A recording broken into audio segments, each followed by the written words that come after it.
नमस्कार। शास्त्र का वचन है, ज्योतिषम गारुड़म चैव मंत्र शास्त्र चिकित्सम यो न जानाति ब्रूयात् तम माहु ब्रह्म घातकम। अर्थात ज्योतिष शास्त्र, गारुड़ शास्त्र, धर्म शास्त्र और चिकित्सा शास्त्र को जो जानता नहीं है और उसके बारे में फिर भी आदेश करता है तो उसे ब्रह्म हत्या जैसा दोष लगता है। तो ये जो शास्त्र है, ज्योतिष शास्त्र, इसमें एक सेंसिटिव बिंदु है जिसको हम भृगु बिंदु कहते हैं। नाड़ी ज्योतिष का एक प्रिंसिपल है और यह जो है गोचर के अंदर जो है ज्यादा काम करता है। तो हम सबसे पहले तो ये जाने कि भृगु बिंदु है क्या।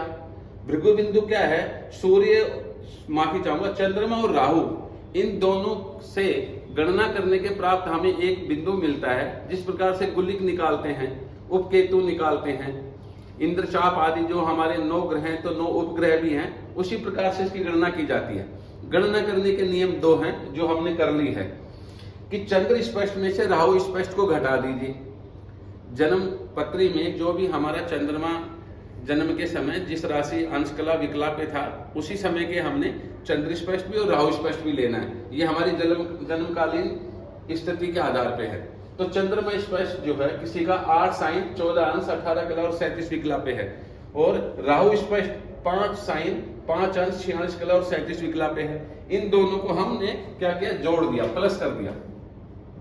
इन दोनों को जोड़ने के बाद जो भी राशि अंश कला विकला आता है, अगर हम 2 का भाग दे दें तो जो भी हमारे पास रिमाइंडर बचेगा राशि अंश कला विकला, यही हमारा भृगु बिंदु होगा।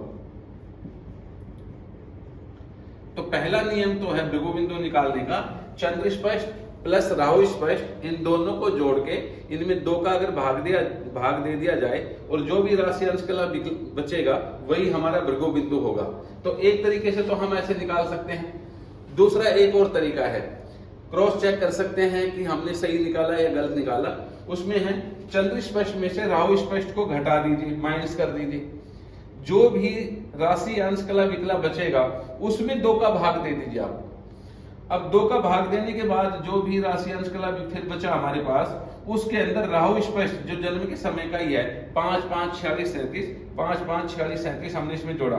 तो इनको आपस में जब जोड़ देंगे तो फिर हमारे को भृगु बिंदु प्राप्त हो जाएगा। तो 6 साइन 25 अंश 2 कला और 37 विकला, यहाँ भी 6 साइन 25 अंश 2 कला और 37 विकला, दोनों प्रकार से हमारा, यानी कि हमने क्रॉस चेक कर दिया कि भृगु बिंदु जो हमने निकाला है वो बिल्कुल सही निकाला है। इसी को हम शॉर्ट फॉर्म में मैं बीडी बोलता हूं, भृगु बिंदु जहां पर भी है। तो इसमें कहा है तुला राशि में, तुला राशि में 25 अंश 2 कला और 37 विकला पे आ गया। तो जिस भी जातक की कुंडली का हम विचार कर रहे हैं, मान लेते हैं कि ये जो बीडी है ये अष्टम भाव में आती है तुला राशि में।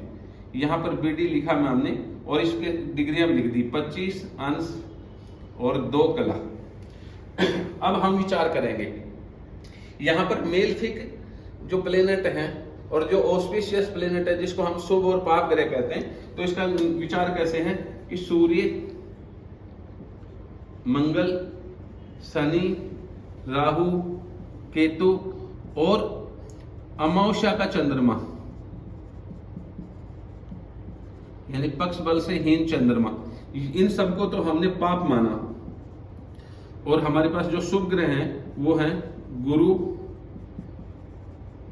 शुक्र, बुध और पूर्णिमा का चंद्रमा, पूर्णिमा के नजदीक पक्ष बल से युक्त चंद्रमा। अब विचार क्या है, बृहस्पति एक बहुत बड़ा प्लेनेट है जिसको सुख का कारक माना। जब इस बीडी पर यानी कि भृगु बिंदु पर बृहस्पति ट्रांजिट में आएगा, गोचर बस यहां पर आएगा, और कब? जब 25 अंश और 2 कला के नजदीक आएगा। तो हमेशा ये देखें कि कोई भी जो ग्रह है वो जरूरी नहीं कि जो नवांशों की गणना करते हैं उसी के सेंटर पॉइंट पे हो, वो आगे पीछे भी हो सकता है। तो जब भी 25 अंश और 2 कला है, इसका अर्थ हम क्या समझेंगे कि 23 अंश 20 कला से लेके यहाँ पर जो है 23 अंश 20 कला से लेके और 26 अंश 40 कला तक एक नवांश होता है, 3 अंश 20 का होता है। तो इस पीरियड में ये अपना फल देगा। तो हम जान सकते हैं कि अभी जैसे 14 मई को जो है बृहस्पति जो है वो मिथुन राशि में आएगा,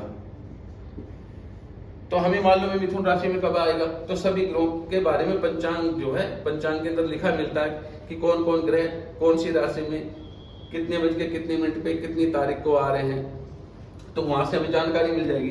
तो भृगु बिंदु पर जब जब शुभ ग्रहों का गोचर आए, दूसरा इसी बिंदु को कोई भी ग्रह देखता हो, तो क्या है कि पंच इस भाव से पांचवें भाव पर यानी गुरु आ जाए और इसी भाव से नौवें में आ जाए, यानी कि 7, 8, 9 गुरु यहां आ जाए। तो गुरु के पास क्या खासियत है कि उसके पास 5वीं और 9वीं दृष्टि है, साथ में वो 7वें भाव में आएगा तब भी देखेगा।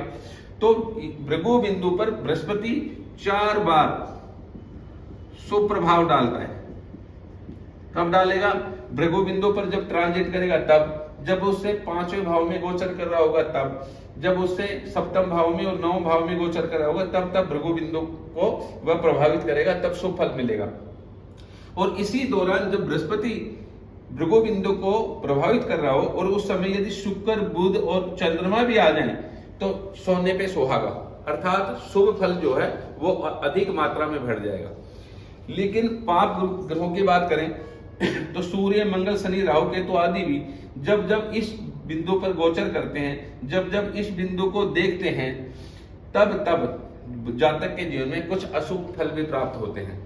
तो शुभ ग्रहों से शुभ फल और अशुभ ग्रहों से अशुभ फल का विचार भृगु बिंदु पे आप कर सकते हैं। भृगु बिंदु जरूरी नहीं कि अष्टम भाव में पड़े, किसी भाव में पड़े, बस हमने उस पॉइंट को देखना है और उसमें ट्रांजिट अर्थात गोचर लगाना है।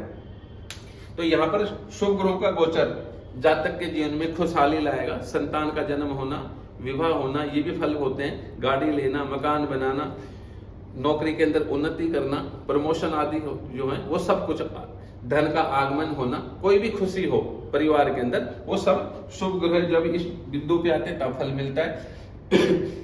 और अशुभ जो फल है वो पाप ग्रहों के गोचर के समय मिलेगा।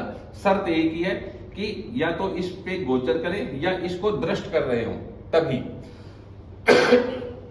त्रिकोण के आधार पे विचार नहीं है। जैसे मंगल जो है वो अगर इसी में यहां आ जाए